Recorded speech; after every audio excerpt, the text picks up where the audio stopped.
महाभारत में एक से एक योद्धा था।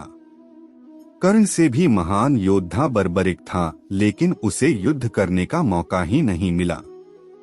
अश्वत्थामा भी एक महान योद्धा था, लेकिन उसकी महानता तब समाप्त हो गई जब उसने सोते हुए पांडव पुत्रों को मार दिया। एकलव्य को भी महान माना जाता सकता है, लेकिन वह भी युद्ध नहीं लड़ा, तब उसकी महानता कैसे सिद्ध होती। द्रोण, भीष्म और श्री कृष्ण को हम इसमें शामिल नहीं कर सकते हैं, क्योंकि वे तो देवता थे। दरअसल कर्ण ही एक ऐसे सर्वश्रेष्ठ योद्धा थे जिन्होंने विपरीत परिस्थिति के बावजूद खुद को एक श्रेष्ठ योद्धा के रूप में स्थापित किया था, और वह भी धर्मसम्मत रूप से। आओ जानते हैं कर्ण के बारे में वे तथ्य जिनके कारण उन्हें महान योद्धा माना जा सकता है। एक, अर्जुन का साथ देने के लिए जगत के स्वामी थे, लेकिन कर्ण का साथ देने के लिए दुर्योधन ही था। अर्जुन पूर्णतः श्री कृष्ण पर आश्रित थे, जबकि इधर दुर्योधन खुद कर्ण पर आश्रित था।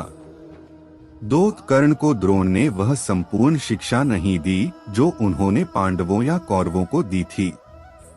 फिर भी कर्ण ने परशुराम से बची हुई शिक्षा छल से हासिल कर ली थी। यदि कर्ण अर्जुन के बराबर योग्य नहीं होता, तो भगवान परशुराम कर्ण को शिक्षा देने के लिए तैयार नहीं होते। 3, कर्ण एक सच्चा मित्र होने के साथ साथ ही दानवीर भी था। स्वयं भगवान श्री कृष्ण इस बात की पुष्टि करते हैं कि कर्ण से बड़ा दानी कोई नहीं। कर्ण जब यह जान गया कि मेरी माता कौन है और मेरे भाई कौन है, तब भी उसने मित्रता का धर्म निभाया। 4, श्री कृष्ण की योजना के तहत कर्ण के कवच और कुंडल को छलपूर्वक अर्जुन के पिता इंद्र द्वारा हथिया लेने के बावजूद कर्ण ने युद्ध को एक योद्धा की तरह लड़ा। 5, कर्ण ने जरासंध को अकेले हराया था, वहीं भीम ने श्री कृष्ण की मदद से जरासंध को छल के द्वारा मारा था। 6, कर्ण के पास भगवान परशुराम द्वारा दिया गया शिव का विजय धनुष था।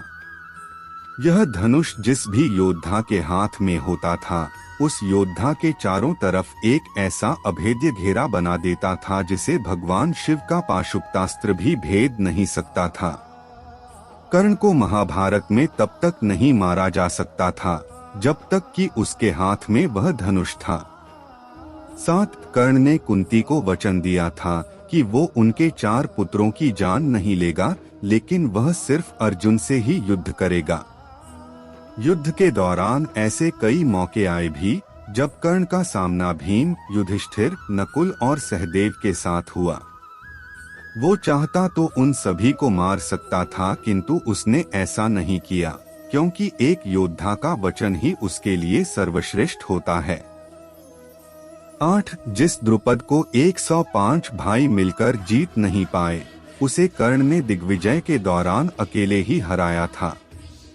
प्रागज्योतिष का राजा भगदत्त, जिसे राजसूय यज्ञ के दौरान अर्जुन नहीं हरा पाए थे, उसे भी कर्ण ने हराया था।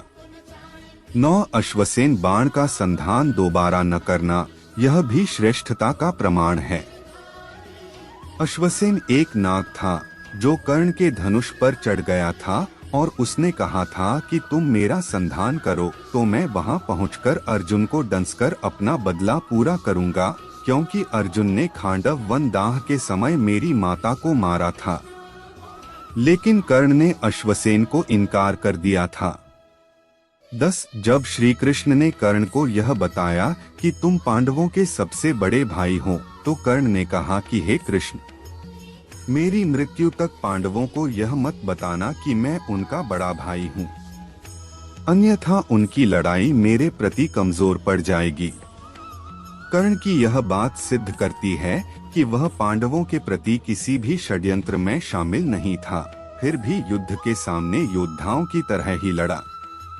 11, महाभारत के एक प्रसंगानुसार जब कर्ण के बाणों के प्रहार से अर्जुन का रथ कुछ इंच पीछे चला जाता है और कृष्ण उसकी प्रशंसा करते हैं, तब अर्जुन कहता है कि मेरे बाणों से कर्ण का रथ कई गज पीछे चला गया, तब आपने मेरी प्रशंसा नहीं की।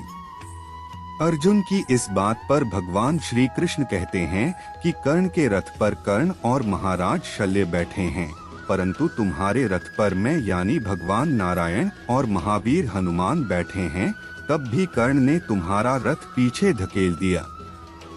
सोचो, यदि महावीर हनुमान नहीं होते तो क्या होता।